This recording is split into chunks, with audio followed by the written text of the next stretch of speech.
Parts, it's your old pal Jordan the Lion. How are you all today? Excellent. We're gonna take Ja out for a walk, and then I want to go head over to, well, kind of what they used to call the rock and roll part of the Sunset Strip. There are a few things over there that I want to check out. One of them I recently heard an interesting story about. I had seen this for a while, never really knew what the story was, and then it kind of popped up in local news lately. So I'll tell you why it popped up into the news and what they decided about it. So let's have a great day. Daze with Jordan the Lion begins now. Well, it's a pretty nice day today. You can't complain about this. I am still amazed that this artwork is on this electric box. This has been here for a couple of years, and I keep waiting for somebody to deface it, and they haven't. I guess some things still are sacred. Adam West is one of them. Man on a mission today. So if you guys remember when I did my Texas road trip, I stopped off at the Norman Petty recording studio, and they invited me to come to their alumni celebration. However, and I've been planning on going ever since, but I guess it's gotten to be a pretty big deal. They've invited TV crews and all kinds of weird stuff. So when I called just to confirm yesterday, they told me I need to call and talk to somebody else to make sure it's going to be okay that I film. So I'll probably still do the trip, but I don't know. I want to still attend, and I still want to get whatever footage I can to share with everyone and to post to everyone in the world that wants to see something like that. But if they make it too difficult, I probably won't go. So if you've been waiting on that, just know that I have been putting that in the works. And yeah, I just gotta wait for a response on, somebody else that's involved. Nothing like the fresh grass, huh, buddy?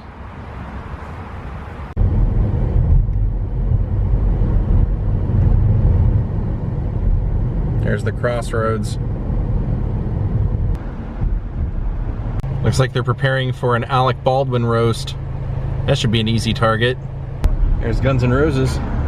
Well, here we are. Today we are at Gardner Street Elementary School, and there's something here that I've noticed for a couple of years, and I never really put two and two together. Actually, I'll show it to you and I'll tell you what I thought it was all about. Can you see that it says in chalk, "We're glad you're here"? Well, this section of the school right here is the auditorium, and that's actually really what we're talking about today. Let me show you what the name of the auditorium is. So here you can see that the auditorium is called Michael Jackson Auditorium. Now, the reason that this is, well, I'll tell you what I thought. I thought that he probably just donated the money for the auditorium at some point and that they gave it an honorary name after him, but no, it goes a little deeper than that. He was actually enrolled here as a student, and this was the last public school that he attended. He went to Gardner Elementary School in 6th grade, and in 1989 they decided to honor Michael Jackson by naming the auditorium after him. So he came back, and there was a whole ceremony, and he even gave this great speech saying that the children are the future, and without them it's the death of all humankind. And so they had named this auditorium Michael Jackson Auditorium. Now, in 2003, when multiple allegations came out against Michael, they decided to cover his name up. I guess a few people called and complained, which you can expect, and because he was being questioned and because he was in trial and everything, they put a plywood box over his name and painted over it. And it stayed that way for about 7 years until Michael died. Now, when Michael died, the people that knew what was under that box complained and said that they wanted that box taken away and that they wanted Michael's name to be on top of the auditorium again. So whoever was in charge of the school at this time, the LAUSD, decided to honor that. And it had been off for a while. Now, like I mentioned at the beginning of the vlog, this has been kind of controversial because the Escaping Neverland documentary that came out, they were considering maybe taking his name off. Now, I will say this: I had worked with somebody that worked with Michael Jackson for decades, and I came to know this guy pretty well and to value his judgment of character, and he told me he never believed that Michael was capable of any of that stuff. And a lot of the tweets that Oprah made about this and everything were taken down.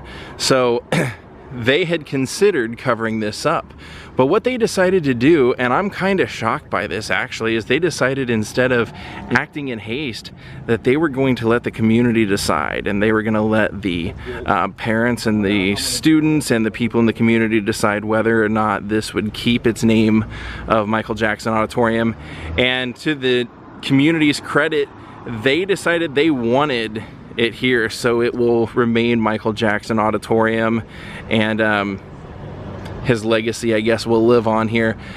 That's so strange, you know. I never put that together. All the times that I had come by here in the last couple of years and seen that, like I said, I just thought maybe he donated the money or something. I never realized that he actually went to private school, or I mean public school here, because they lived most of their time in the valley, but apparently he went to school here for 6th grade. So since we're right around the corner, I think I'm gonna take us over to Guitar Center, because the Hollywood Guitar Center has RockWalk, and I have done this before, but I haven't been there in a long time, so they've probably had some ceremonies since, and they always have really great memorabilia in the showcases right in the front, so let's head over there and take a look. Yeah, I'm kind of Team Michael on this one. I never really believe the allegations and things like that either, so I'm kind of happy that they're keeping this up. Especially since he's not here to defend himself anymore.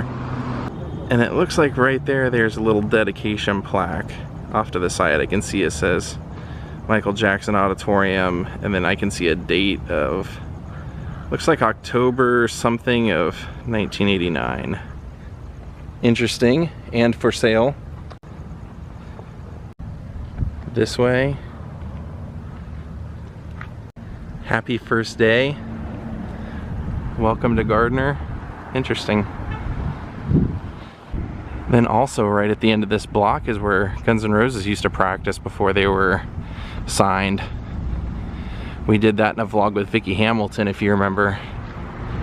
And if you don't remember, go rewatch it. Vicki Hamilton, Sunset Strip Tour. Oh, Michael probably played on that playground too.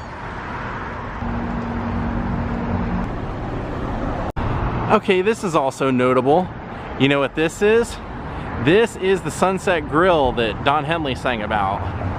It's definitely changed over time, but this was it. And then this is the Guitar Center we're looking for.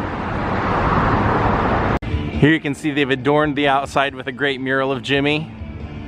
Edgar Allan Poe with Alice Cooper makeup on. Here we are. RockWalk. To those whose music continues to echo through the decades, to those whose foresight and pioneering efforts have made a lasting creative contribution, and to those whose inventive spirit and innovations have forged the raw material from which rock and roll has emerged as a universally accepted art form. This tribute is dedicated RockWalk 1985, an appreciation to the legends of rock and roll music. So check this out. First off, you can see all the handprints here on the ground. We'll check those out. But then here on the walls, you have somewhat of a Hall of Fame. You can see Muddy Waters here, Miles Davis, Curtis Mayfield, Dimebag Darrell, Otis Redding, Jaco Pastorius. Then a fantastic collection of rock and roll guitars and signed memorabilia. We'll check all that out. Here you've got everyone from Janis Joplin to Robert Johnson, Kurt Cobain, Buddy Rich, and Bill Graham. Here you can see the Picasso style guitar of Bobby Neal from Rick Nelson's band. And this was a prototype guitar for Melissa Etheridge, and she signed it down at the bottom. It's kind of faded off a little bit, but you can see her signature down there. And that guitar is signed by John Lee Hooker. It's a 1950s K arch top. It's pretty cool. Looks like it's been signed by him a couple of times. Then this one is Jimmy Page's 1960 Gibson Les Paul, signed by him. That's Ronnie Wood from the Rolling Stones Telecaster, his ESP Telecaster, signed out to the RockWalk. Little caricature of himself in there. Then there's an Eddie Van Halen Frankenstein. This one has nothing on the headstock.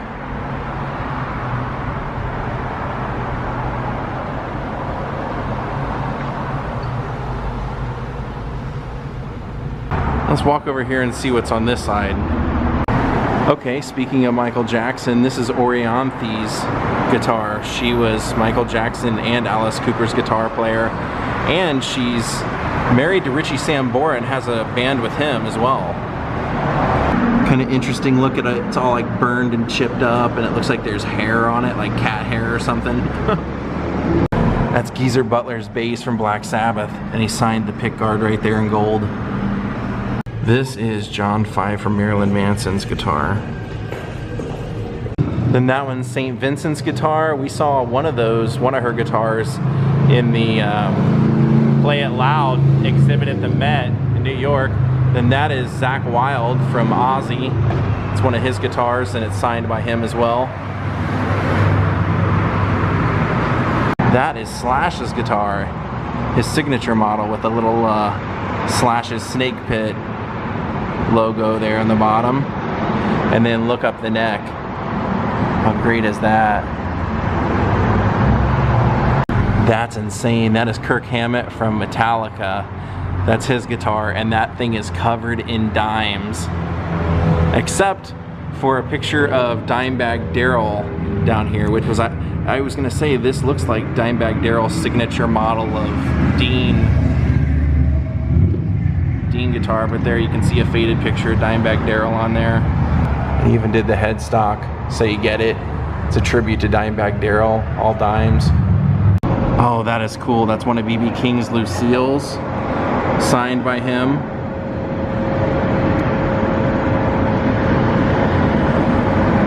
And that Stratocaster is made out of Guitar Center from Dick Dale, and it says they don't come any better, Dick Dale. Here's the king of surf guitar. Unfortunately, he passed away recently. And then this last one is Carlos Santana's guitar. If you look closely, you can see where he signed the top of it. So look at all these handprints. Every one of these handprints was put here personally. They had a ceremony for it.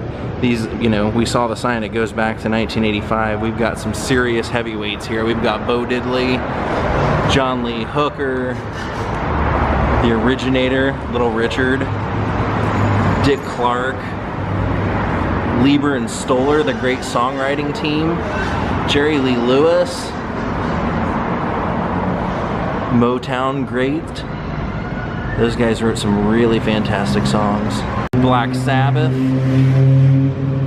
Ann and Nancy Wilson from Heart, Frank Zappa, look at that, James Brown, Lou Reed, Hall & Oates. We could spend all day here. Look, there are two handprints from the Mamas and the Papas. Run DMC, Earth, Wind and Fire, Kenny Loggins, Blondie, and then check out Grace Slicks. Isn't that great? Clapton right next to Chris Christopherson, Bob Seger, and there's Aerosmith,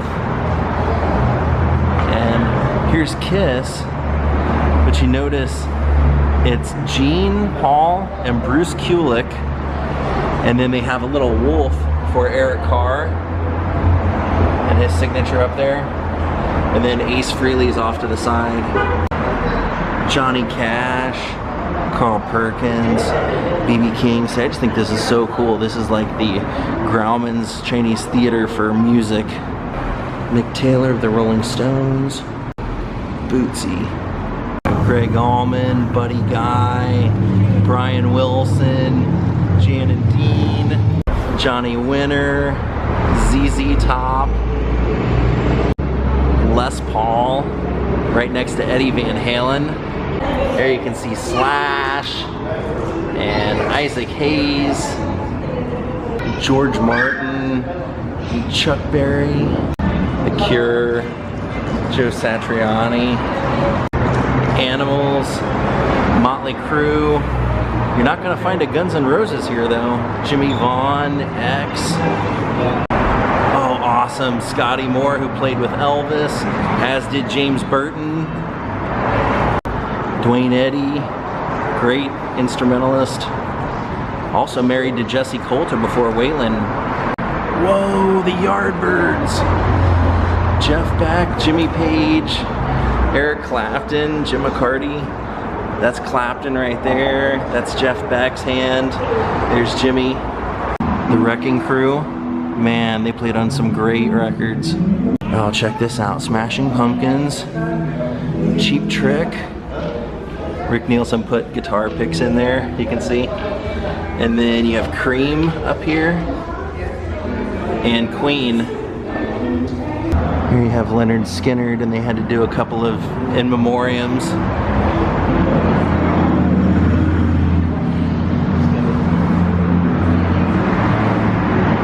The Ramones, then right above them is Ike Turner, who was more influential than people have any idea. I mean, just his history with Sun Records and Ike and Tina Review and everything, pretty cool. Ozzy, Leo Fender, Dick Dale, even the Funk Brothers.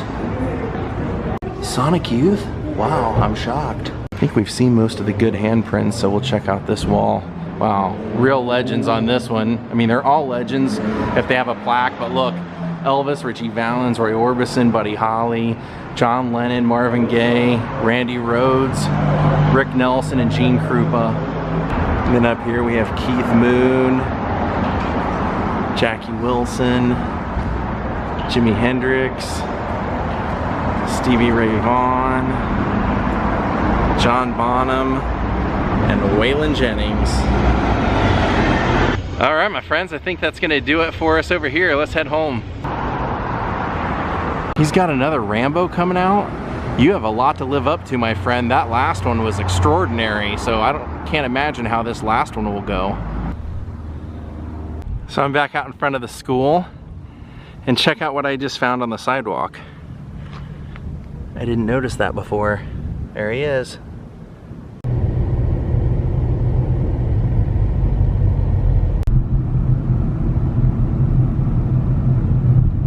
Did you see the Ripley's Believe It or Not Dinosaur up there? Has his sunglasses on and his camera out. He's total tourism right now. So I was out driving the other day and I noticed something new that I haven't shown you guys, so let me show you now. So it wasn't the Stella Adler mural back here for the Acting Academy, and it wasn't even the John Wayne, Elvis, and Marilyn, because I know I've shown you guys that before. Something cool, something new and cool. And it's not even Charlie, because you've seen Charlie before. It's this. Anthony Bourdain, Amy Winehouse, and Nipsey. Really great job.